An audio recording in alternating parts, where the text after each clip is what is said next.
Welcome to the EAS Professional Learning updates for all schools in the region. This video contains updates from Leadership and Teaching Team, Health and Wellbeing, Curriculum and Early Years. There is also a copy of the PowerPoint where you can access all the links. We kindly ask all schools to complete the register during your cluster PL meeting. Please insert your cluster name as the course title. Click on the links below to access the EAS Professional Learning offer. The document is an interactive PDF, so you can navigate the document quickly. Here you will find many of the links for the professional learning outlined in the following video.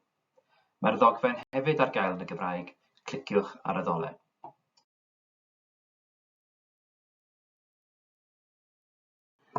Hi all, got some help updates for you here on this slide. At the very top we've got the link to join the TA network team space. If you have any TAs who aren't part of that, please encourage them to join and share the link with them so that they're able to do so. The next network meeting will be on Monday the 9th of October at 3:30. If you have any newly appointed teaching assistants, there's an online e-learning programme available, which is an on-demand programme. If you can share the link with any newly appointed teaching assistants, they can fill that in, which will allow them to register, and then they'll receive a link to the modules for the programme, which, as I said, they can complete in their own time. The Practicing Teaching Assistant programme looks slightly different this year. We're going to run all the sessions face-to-face. As you can see here on the slides, we're running the programme in the autumn, spring and the summer. The sessions there, it's 2 days, 2 full days. It's face-to-face. The autumn is with Esk Church in Wales. The spring it's going to be at Tredegar Comp, and in the summer we'll hold it at George Street Primary. All that information is also on the EAS PL offer with a link to be able to apply and register. If we have any existing facilitators out there who would like some refresher training on this programme, then we'll run that virtually, as you can see at the bottom of that area of the slide. There's 3 dates there, and it'll all be in the Practicing TA team space. Okay, so that will be virtual, but any TAs coming along for the Practicing TA programme itself will be face-to-face. Aspiring HLTA Kilk 7 is about to commence now this month, and Kilk 8 will commence in the new year in the spring term, and applications will open soon for that. So keep an eye out on notifications on the bulletin and on the SOS for that. Following completion of that programme, then they can move forward for assessment, HLTA assessment. Our next round of assessments are in October and November. That's for people who completed the programme before the summer. And then we have a further set then of assessments following Kilk 7. So any teaching assistants who are looking to move on to being a HLTA, please share that information with them. That Kilk 8 application form will be opening soon. A few details then at the bottom for you to be able to contact me if needs be. So here is the induction offer for NQTs this year. The national offer is running from September through to January, and this includes 2 online sessions, the briefing session and session 2, which is looking at professional learning experiences. The remaining sessions will be held in person in EAS schools. This will cover nationally agreed content and will take place in 3 full-day in-person sessions. To book these, please visit the PL calendar on the EAS Supporting Our Schools website, and you'll be able to book a place at one of the numerous schools running these sessions for us. You will attend the same school for all 3 sessions.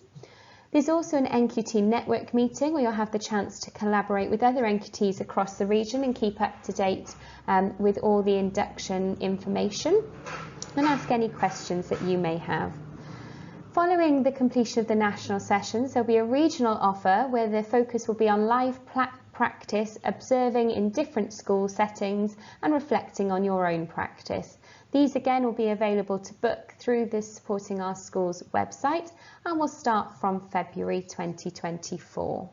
The induction mentor and the external verifier briefings will all be run online, and dates of these can be found on the Supporting Our Schools website.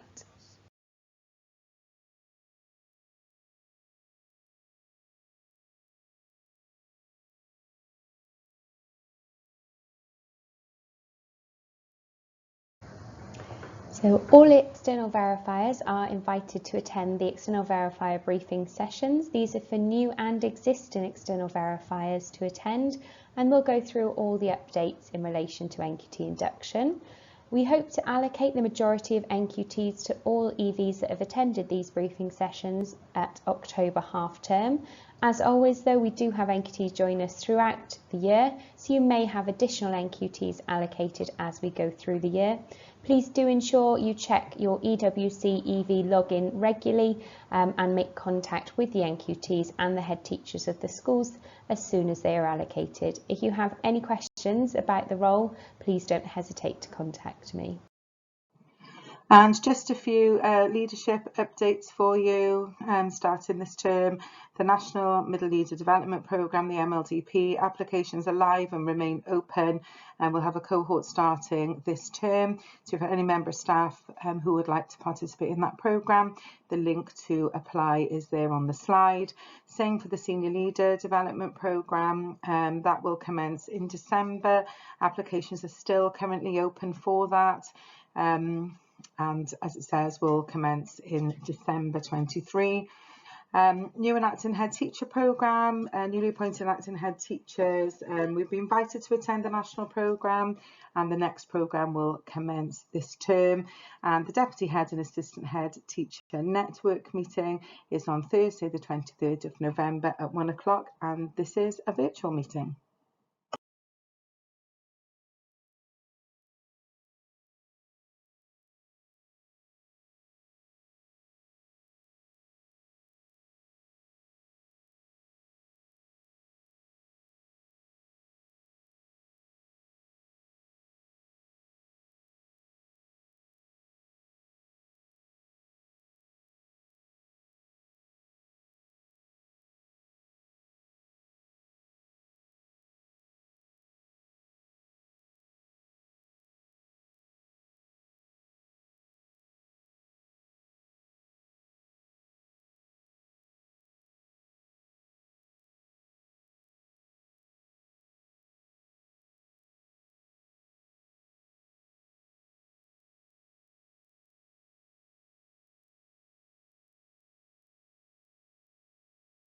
During autumn 2023 and spring 2024, we will be running 3 programmes of pedagogy and practice, 2 primary and 1 secondary.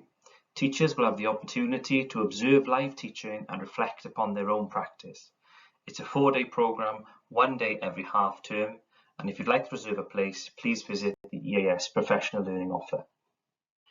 A Tregear Comprehensive School offer a range of 11 programmes, from Outstanding Teacher Assistant Programme all the way up to Senior Outstanding Leader in Education. You can see the dates there on the screen. Click there to visit their website and there to book on the programmes. Similar to Tregear, Cardiff High offer a range of 11 programmes. The list you can see on the screen and links to book. Please contact Simon Thompson, the Deputy Head there, if you'd like more information. We're very excited to be welcoming Simon Breakspear to Wales. So if you have taken part in one of Simon Breakspear's Agile Leadership programmes, then we'd like to welcome you to Tregear Comprehensive School on the 26th of September, where we can meet Simon and share your experiences of the programme and what's the impact been in your school. So if you'd like to book a place, you can see there's a link there, the ticket source booking system, and please do this by the 18th of September. You can see there, start at 9:30 to 3 p.m. at Tregear Comprehensive School. On the second day of Simon Breakspear's visit to our region, we'll be at Rodney Parade, Newport. This is an opportunity for head teachers and senior leaders to spend time with Simon Breakspear and hear how his approaches can develop us as a region. If you'd like to book on, then you can see the ticket source link there, and it'll be on the Wednesday, the 27th of September. But we ask kindly that you book on before Friday, the 15th of September. So please can you share this with your school as soon as possible.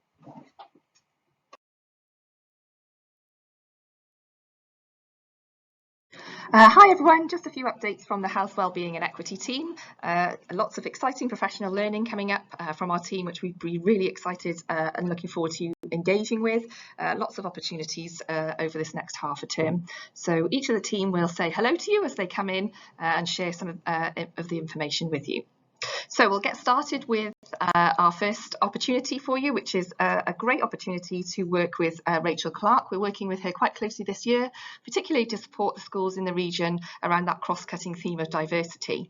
So even if you're on your journey or just getting started, this will be a great opportunity for you to take part in some face-to-face professional learning led by Rachel Clark. So that's going to be taking place on the 26th of September and it's hosted at Willowtown Primary School. So if you're interested in coming along, we'd love to see you. Make sure you click on the booking link available at the bottom of the slide. Places are limited and time is limited for booking your places too, so hopefully you can get in there quick. Right, I'm going to hand over to Jane now, who's going to take us through a couple of bits and pieces around anti-poverty and thinking about our vulnerable learners. Hi, it's Jane Crawley-Adams from the Health and Wellbeing and Equity team.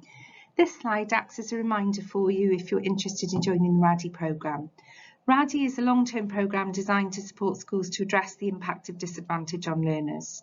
Unlike previous years, the EAS has introduced an application process for RADI, which will open in the spring term of 2024. In order to be ready for RADI, we recommend schools are able to demonstrate how they are supporting disadvantaged learners. This could be through equity approaches, informed pedagogical approaches, or widening approaches to engaging families. Free resources to support schools to prepare for RADI include the Thinking Differently suite of online resources, the Supporting Vulnerable Learners Through Effective Teaching and Learning online resource, and the EAS Tackling All Aspects of Poverty Leadership programme. Links to these resources are accessible via the slide.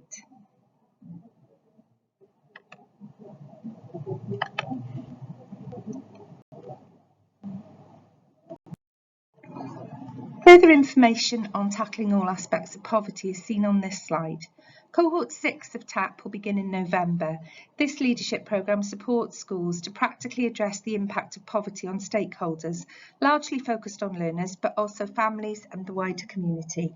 I'm now going to hand over to Sian, who's going to do some more slides with you. Hello everyone, it's Sian Farquharson here. I've just got a couple of updates across the Health and Wellbeing AOLE, which I hope you'll find relevant in the next term or so. So first of all, we've got the PE support through Sport Wales, who are going to talk us through their kit bag online resources. So the session is going to be on the 20th of September. So if you're interested to come along and have a look at that, please do book on via the link at the bottom of the page. I also wanted to just say that, following the ongoing success with the Children's University, this new academic year is a new opportunity for primary schools who would like to find out more about how the Children's University can support and encourage your learners to learn beyond the classroom. We've already seen in the last summer term schools realising lots of bronze and silver awards, so we look forward to more doing so this year. So again, there's the date, and please do press the link to book on. Just a quick update on SEREN. There are a couple of changes to SEREN this year. Welsh Government have decided to remove the two separate titles of SEREN Academy and SEREN Foundation. It will now be referred to as just SEREN. So for example, depending on what year group the learners are in, you will have SEREN Academy Year 8, Year 9, Year 12 and so on. There's also a desire to increase employer engagement for SEREN learners, as you can see listed here for quite clear reasons, what postgraduate opportunities are available, what high entry points and careers are available in our region. So that's something we're going to be working on this year and look forward to working with you in partnership around that. Just to let you know, the Year 7 SEREN launch this year is Thursday 26th of October, and I obviously will keep in touch with all the SEREN leads pre and post 16 to make sure they know exactly what's on offer for them. And finally, just quickly, there is an offer this year of an all-day professional learning event in the University of Oxford on Tuesday the 5th of December, very much designed at supporting staff to best support and hopefully increase the number of learners gaining Oxbridge offers. And finally, from me, careers and work-related experiences. We will continue this year to work in earnest with Careers Wales and our EAS partner schools around professional learning around this cross-cutting theme. And following the secondary school network in the summer term, we all will be having a primary network meeting on Wednesday, the 4th of October at 1 o'clock. So if you want to know more, please do contact me. And also we put out in our EAS bulletin today the first item on this page, teaching and learning resource proposal, and we do hope that colleagues will come forward to engage with that. Thank you everyone. I'm now going to hand over to Kate.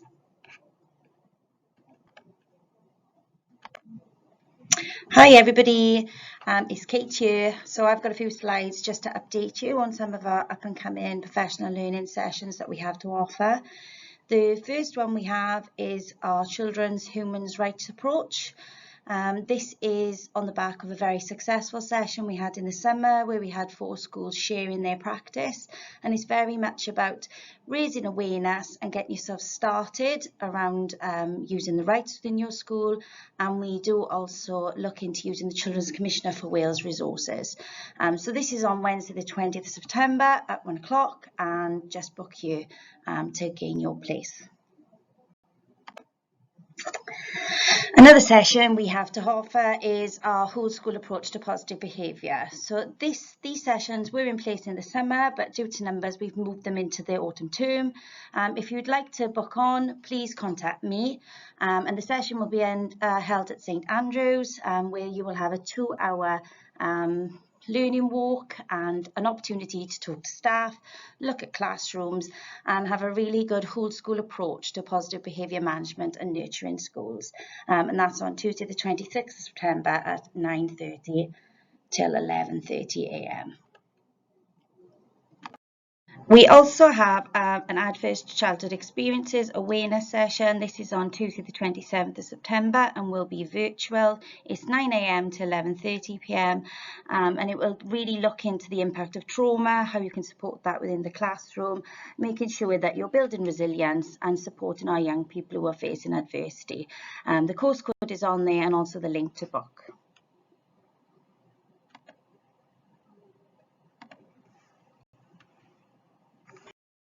We also have some support available with our Health and Wellbeing AOLE, Curriculum Planning and Design sessions. These will be full day sessions, and our first one is on Tuesday the 3rd of October, 9 a.m. until 3 p.m. These sessions are designed to support your school and your cluster in designing and planning your wellbeing AOLE. Hopefully you will have lots of opportunities to work together as groups and have a real good understanding of how we can get together and work, particularly in clusters, at designing our curriculum and making sure that it's appropriate for our school communities. We also have our Strategic Leadership in Emotional and Mental Health and Wellbeing programme. This is about understanding the impact of managing mental health and well-being, particularly around organisational performance.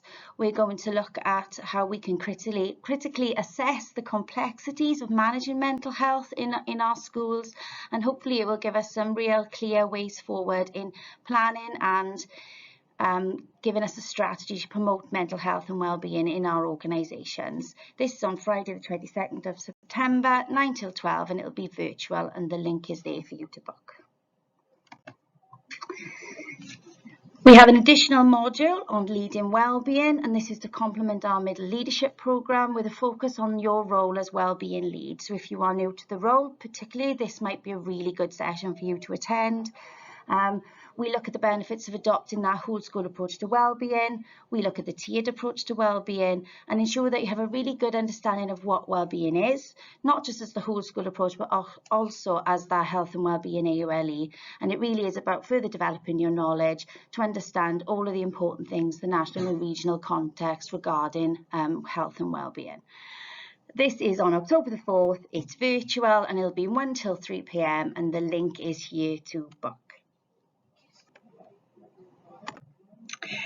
Our next professional learning session available for you to book on is supporting positive behaviour and building relationships. We've been talking a lot about the importance of building relationships and how this is key for us to develop our relationship policy to be able to support all stakeholders in our school communities. It's about building practitioner confidence in responding to those individual and whole class behaviour needs, particularly by improving those relationships and also our environments. You should have a bank of strategies from this professional learning so that you can help your learners understand their brain and regulate their stress responses. This is particularly important for our learners who may have experienced trauma. And we're going to learn how to create supportive and safe classrooms by building resilience and creating supportive systems. And it really is about all that behaviour. All behaviour is communication. And that's on the 11th of November, 1 till 3, virtual, and you can just book here. As always, we have our CLAR update sessions. These will be available for you virtually so that you can dip in and out, because we know how busy you are sometimes, but we will be offering in-person sessions in our local authority, so watch this space for dates for those.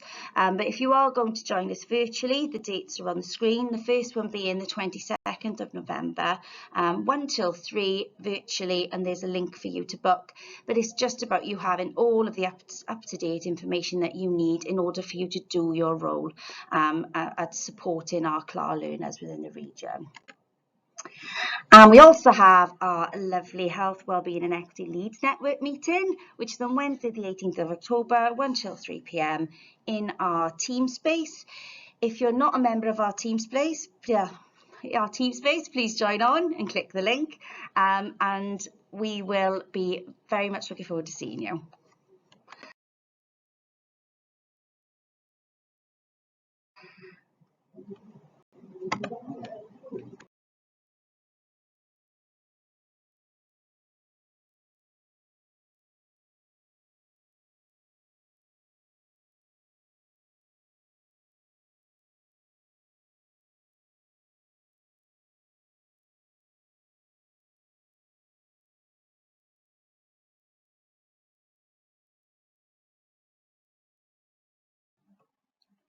Hello and welcome back to a new autumn term. Just a couple of slides to update you on what we're hoping to cover this year and to remind you of some supporting materials. First off, most important for you obviously is the dates of the early years leaders network meetings. Again, we've tried to alternate them between face-to-face and online. The first one will be at Melbourne Court Mansion House, and the focus will be on your online entry assessments, which by then you will have maybe not completely finished, but we'll have done enough to bring along and ask questions and share with your colleagues, so that would be nice. And then you can see the other dates. All of the sessions will need to be booked through professional learning offer, I think it's in the handbook. And I look forward to seeing you there.